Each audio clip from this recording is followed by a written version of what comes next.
Artículo 4. Padeció bajo el poder de Poncio Pilatos, fue crucificado, muerto y sepultado.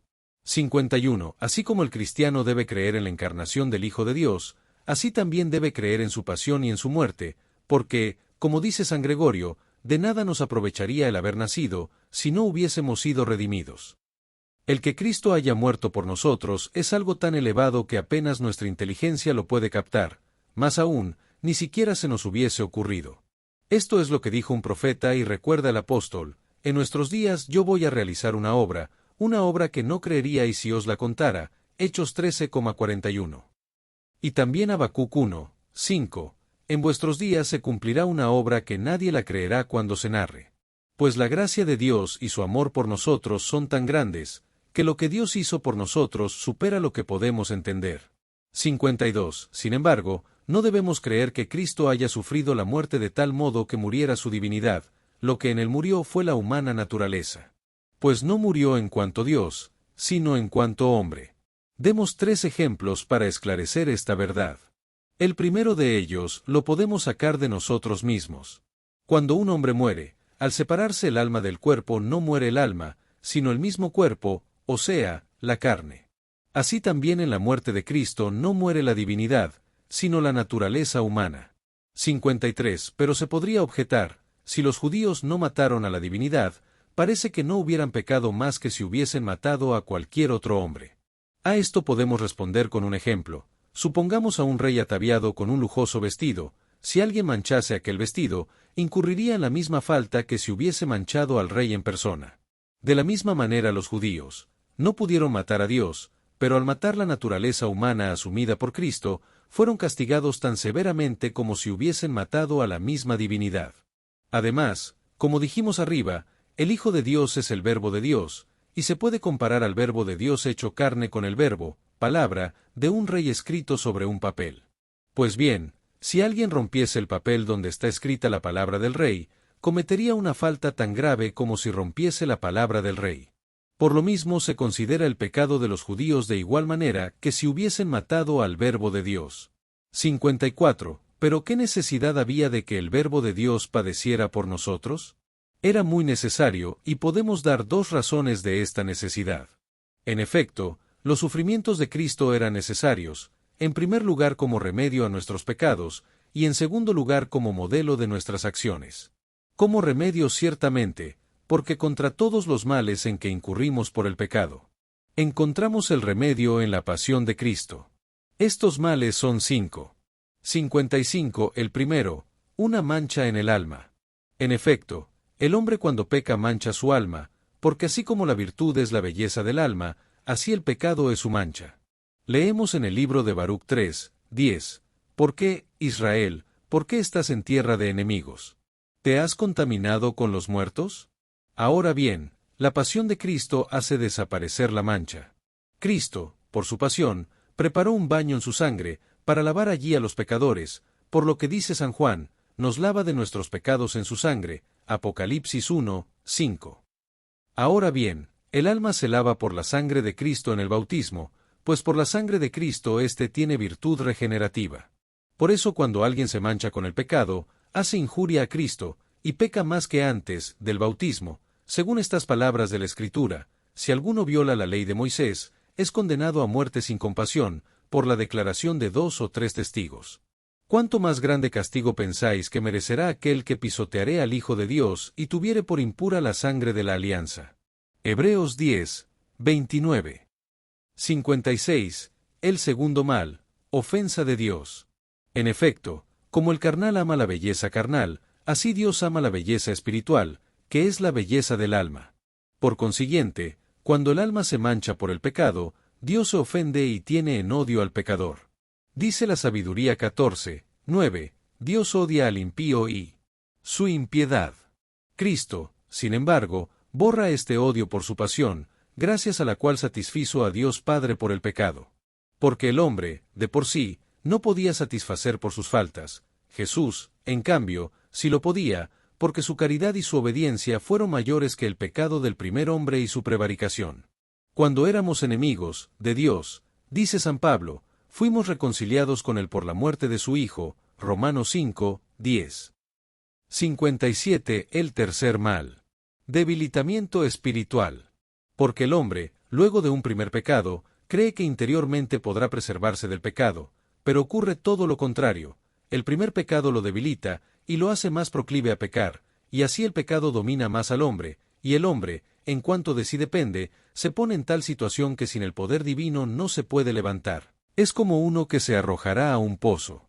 Después del pecado, nuestra naturaleza quedó debilitada y corrupta, y entonces el hombre se encontró más inclinado a pecar.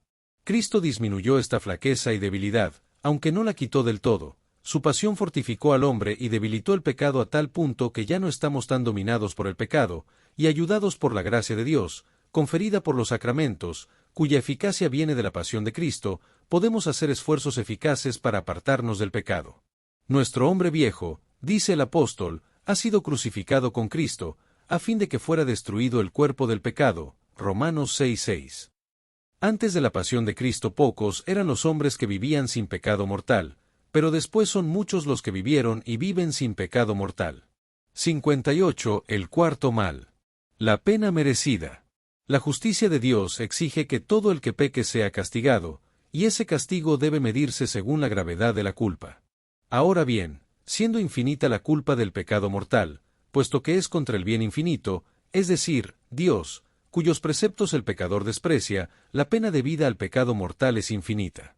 Pero Cristo por su pasión nos levantó esta pena, sufriéndola él mismo en lugar nuestro, como dice San Pedro, él mismo llevó nuestros pecados, es decir la pena del pecado, en su cuerpo. Primera de Pedro 2:24.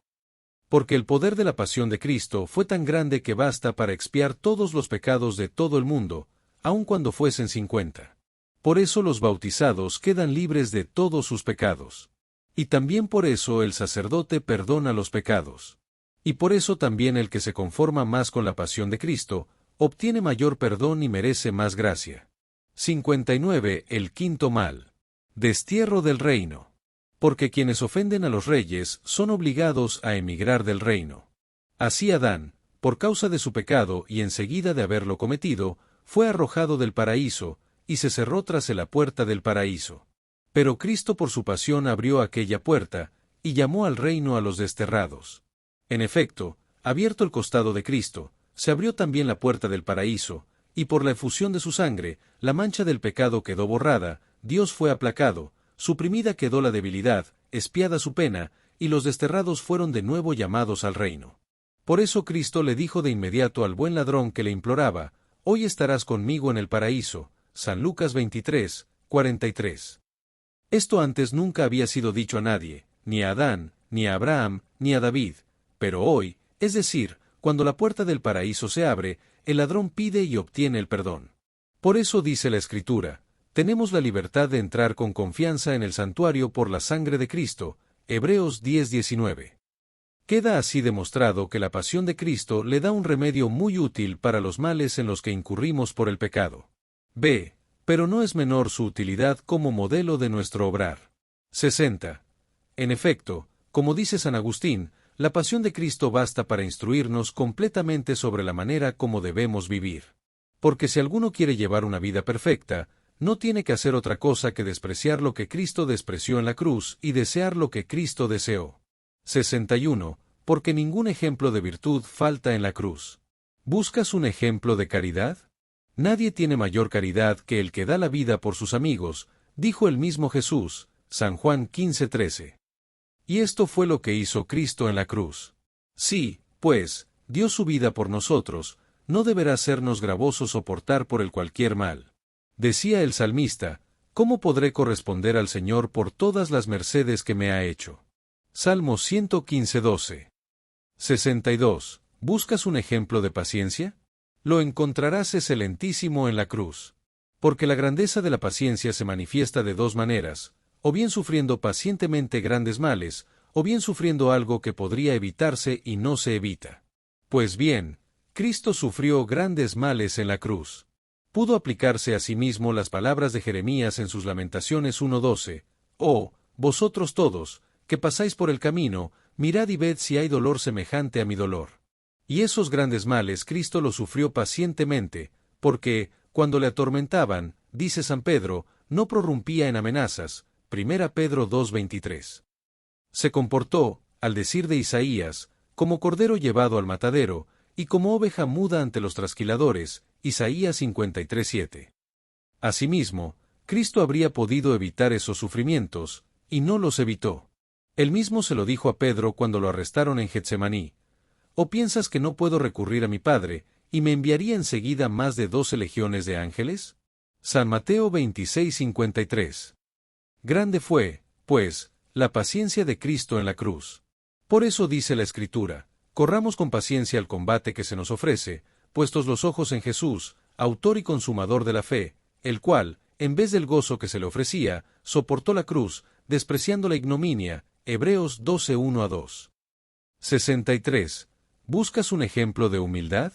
Mira el crucifijo. En efecto, Dios quiso ser juzgado bajo Poncio Pilatos y morir. Tu causa, Señor, podríamos decirle, ha sido juzgada como la de un impío. Job 36:17. Sí, verdaderamente como la de un impío, porque sus enemigos pudieron decirse unos a otros, condenémosle a muerte afrentosa. Sabiduría 2:20. El Señor quiso morir por su siervo, y el que es la vida de los ángeles aceptó morir por el hombre. Como escribe San Pablo, se hizo obediente hasta la muerte. Filipenses 2:8. 64. ¿Buscas un ejemplo de obediencia? Síguelo a él que se hizo obediente al Padre hasta la muerte. Dice el apóstol, como por la desobediencia de un solo hombre muchos fueron constituidos pecadores, así también, por la obediencia de uno solo, muchos serán constituidos justos. Romanos 5:19. 65. ¿Buscas un ejemplo de menosprecio de las cosas terrenas? Síguelo a él, que es el Rey de los reyes y el Señor de los señores, en quien están todos los tesoros de la sabiduría, y que, sin embargo, en la cruz apareció desnudo, objeto de burla, fue escupido, golpeado, coronado de espinas, abrevado con hiel y vinagre, y luego murió. No te aficiones, pues, a los vestidos o a las riquezas, porque los soldados se repartieron mis vestidos. Salmo 21:19. Ni te aficiones a los honores, porque a mí me cubrieron de escarnios y de golpes, ni busques las dignidades, porque tejieron una corona de espinas y la pusieron sobre mi cabeza, ni las delicias, porque en mi sed me hicieron beber vinagre. Salmo 68:22. Comentando aquellas palabras de la epístola a los Hebreos, Cristo, en vez del gozo que se le ofrecía, soportó la cruz, despreciando la ignominia. 12:2. Escribía San Agustín, Cristo Jesús despreció todos los bienes terrenos para enseñarnos que debemos despreciarlos.